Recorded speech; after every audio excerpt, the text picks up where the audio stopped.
In this notes walkthrough, we're going to talk about how to subtract real numbers. What's important with subtraction is you can always change subtraction to adding the opposite. So if you remember from last year, you might have heard a lot, keep change opposite or leave change opposite. And so what that means is the first number stays exactly the same, it doesn't change. So I keep or leave my negative 12. I'm going to change my subtraction to addition, and 19 is currently a positive, so I'm going to change it to a negative. Once you make that change, you can then follow the addition rules for either same signs or different signs. So here I'm now adding two negatives, and I know the rules for that. The rules are to keep the sign, which in this case is negative, and to add the numbers. 12 plus 19 is 31. So my final answer would be negative 31. On this example, I can do the same thing. I can change it to adding the opposite. So I'm going to keep my first number the same. I'm going to change my subtraction to addition, and it's currently a negative 7, so I'm going to make it positive 7. Now I'm adding two very basic positive numbers. 18 plus 7 is 25. Pause the video, try the next 3 examples, press play when you're ready to check your answer. Make sure you're making the change, adding the opposite each time. So on my first example, I kept 11.7, I changed the subtraction to addition, and I changed the 5 to a positive. So it becomes 16.7. On the second example, I actually first have to deal with the fact that I'm adding or subtracting, in this case, fractions. And in order to do that, I need a common denominator. So my common denominator would be 6. Here I multiply top and bottom by 2, getting 2 sixths. Here I multiply top and bottom by 3, getting 3 sixths. And then I changed my subtraction to adding a negative. Then to add fractions, you keep the denominator the same. So it would be 6, add your numerators. 2 plus negative 3 is negative 1. What's important on problems like this is that when you substitute, you make sure you're only replacing the letters and not the operations. So in this first example, I have y minus x. So to show you kind of my thought process, I'm actually just going to rewrite that over here, y minus x. And then for the substitution, I think of it as, okay, I'm going to erase y, which leaves a blank in its spot. I'm also going to erase x, which leaves a blank in its spot. And so now to fill those blanks, I look at what they tell me to put in the place of x and y. So this first blank, I'm putting y, which is 7.2. In this second blank, I'm putting x, which is negative 2. So it becomes 7.2 minus negative 2.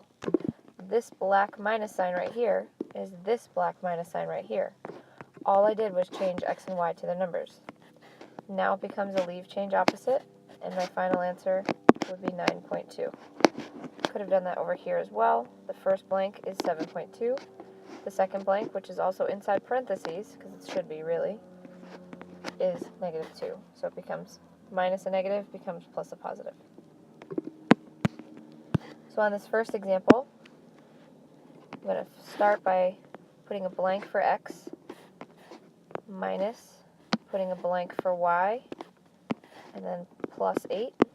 And now I'm going to fill my blank. So the first blank is getting filled with x, which is negative 3. My second blank is getting filled with y, which is 5.2. And now I'm going to do this problem like normal. So I'm going to change negative 3 minus 5.2 to plus negative. I'm adding two negatives, so I'm going to keep my sign, which is negative, and add the numbers, which gets me negative 8.2, bring down my plus 8. Now I'm adding a negative and a positive, so I keep the sign of the number with a larger absolute value. So I know my answer is going to be negative, and then subtract 8.2 minus 8 is 0.2. So negative 0.2 for a final answer. On these two examples, you're going to try them on your own. Be sure that you're substituting. Substitute first before you make any changes. Leave change opposite or keep change opposite. So substitute first.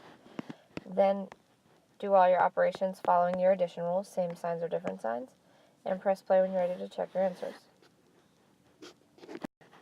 So on the first example, I started by rewriting the problem and leaving a blank where the y and the x were. Everything else came down, my minus before the parentheses and my minus before the 2. Now because negative 3 minus 2 is in parentheses, I'm going to do that first, order of operations, and I changed it to plus negative. So then negative 3 plus negative 2 is negative 5. So So then I had 5.2 minus negative 5, which I changed to plus positive, which is 10.2. On this example, I just took out my x and y and left blanks. So then it became 5.2 minus 4, which was in parentheses, so I did that first, and that got me 1.2. And then it said minus negative 3, which I changed to plus positive for a final answer of 4.2. In order to find change in something, you always do new minus original. So the new temperature was negative 21 degrees minus the original temperature, which was 63 degrees. I would change it to plus negative. Now I'm adding two negatives, so my final answer is going to be negative 84. So if you're looking at this, that would mean that the temperature fell by 84 degrees. Just to make sure that's right, it said at noon it was 63, and by midnight it fell. That makes sense. So it was 63 to negative 21. It makes sense that my answer is negative because the temperature was dropping.